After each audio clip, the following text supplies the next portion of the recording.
Sebagaimana diumumkan kerajaan, sesi persekolahan bagi pelajar yang menduduki peperiksaan bermula hari ini di Kelantan yang melibatkan lebih 24,000 pelajar tingkatan 5 dan 6. Apakah dalam situasi normal baharu ini, pelajar-pelajar serta guru-guru bersedia mengamalkannya? Untuk butiran lanjut, kita bersama dengan Wakil Astro Awani di Kelantan, Muhafandi Muhammad di Sekolah Menengah Kebangsaan Ismail Petra, Kota Baru. Silakan dengan laporan. Baiklah, terima kasih rakan setugas di Bukit Kewangan. Sesi persekolahan di negeri Kelantan pada hari ini turut dibuka yang membabitkan lebih 24,783 orang pelajar, melibatkan 3,911 orang pelajar tingkatan 6, manakala 20,873 orang melibatkan pelajar tingkatan 5. Dan menurut data yang dikeluarkan oleh Jabatan Pendidikan Negeri Kelantan, 177 buah sekolah telah pun dibuka pada hari ini yang menyaksikan pelajar tingkatan 5 dan juga 6, sebahagian besarnya menghadiri sesi persekolahan pada pagi ini. Namun hasil pemerhatian saya dan tinjauan saya ke atas kehadiran pelajar di sekolah, mendapati ada sebahagian daripada mereka menunjukkan rasa semangat dan juga minat untuk berada di sekolah. Namun sebahagian kecilnya pula dilihat seolah-olah masih lagi kurang bersemangat, mungkin disebabkan oleh keadaan cuti ataupun tempoh cuti yang agak panjang.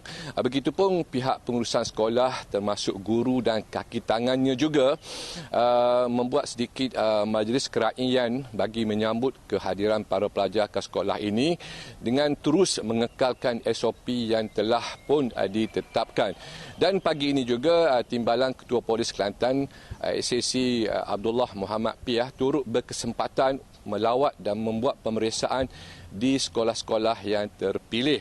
Dan hasil pemerhatian beliau mendapati pihak pengurusan sekolah dan juga JPN telah pun mematuhi SOP yang ditetapkan dengan beberapa peraturan ketat turut dilaksanakan di sekolah. Ini termasuklah penjarakan sosial, keadaan bilik darjah di mana meja dan juga kerusi bagi pelajar dijarakkan sejauh 3 meter. Begitu juga dengan laluan ke kantin dan sebagainya. Dan menurut Timbalan Ketua Polis Kelantan lagi, sejumlah 200 orang anggota polis yang berpangkat inspektor telah ditugaskan untuk melakukan pemantauan dan juga pemeriksaan di 177 buah sekolah bagi memastikan para guru, para pelajar mematuhi SOP dan peraturan yang telah pun ditetapkan. Jadi kita dengarkan dulu penjelasan beliau. Secara umumnya saya melihat dari aspek SOP dulu saya mengatakan dia memenuhi apa yang telah diberi garis panduan oleh Jabatan Pendidikan dan oleh Jabatan Kesihatan. Seperti mana yang kita lihat pada pagi tadi, murid-murid yang datang ke sekolah masing-masing memakai pelitup muka, membuat saringan suhu dan cuci tangan dengan hand sanitizer. Dan begitu juga dari semasa mereka dalam kelas, dari segi jarak semasa mereka duduk di meja masing-masing juga mengikut SOP, iaitu dalam jarak 3 meter. Ya? Jadi pada keseluruhannya pada pagi ini, seramai 200 orang pegawai perhubungan sekolah turut hadir ke sekolah sebanyak 177 sekolah menengah di Kelantan yang memulakan kelas persekolahan bagi pelajar tingkatan 5 dan 6. Jadi penugasan pegawai perhubungan sekolah ia membantu pihak sekolah membuat pemantauan dari aspek pematuhan SOP yang telah ditetapkan oleh Jabatan Pendidikan dalam tempoh kita memerangi wabak COVID-19 ini, iaitu pada fasa Perintah Kawalan Pergerakan Pemulihan ini. Baiklah, antara SOP yang ditetapkan oleh pihak pengurusan sekolah, antaranya setiap pelajar yang ingin memasuki pagar sekolah, mereka perlu melakukan sanitasi tangan dan memakai penutup muka dan juga hidung.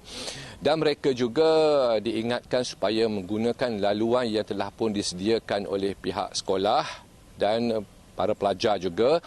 Pada masa yang sama dinasihatkan tidak keluar ataupun ke sana ke sini dengan tanpa sebarang tujuan. Ini bagi menghadkan pergerakan para pelajar sepanjang berada di sekolah.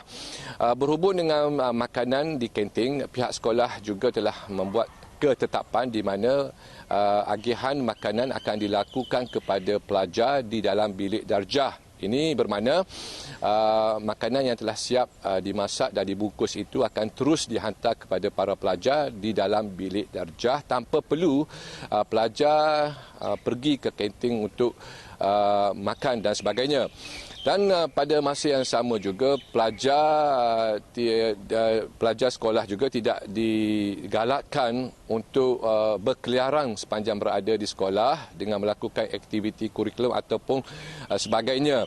Dan pihak sekolah juga amat menitik beratkan soal keselamatan dan kesihatan para pelajar di mana setiap pelajar yang memasuki sekolah ini dijalankan ujian suhu badan di mana sekiranya suhu badan melebihi had yang ditetapkan, mereka tidak dibenarkan masuk ke sekolah. Dan sesi persekolahan yang dibenarkan oleh kerajaan adalah bermula jam 7.30 pagi sehinggalah ke jam 2 petang.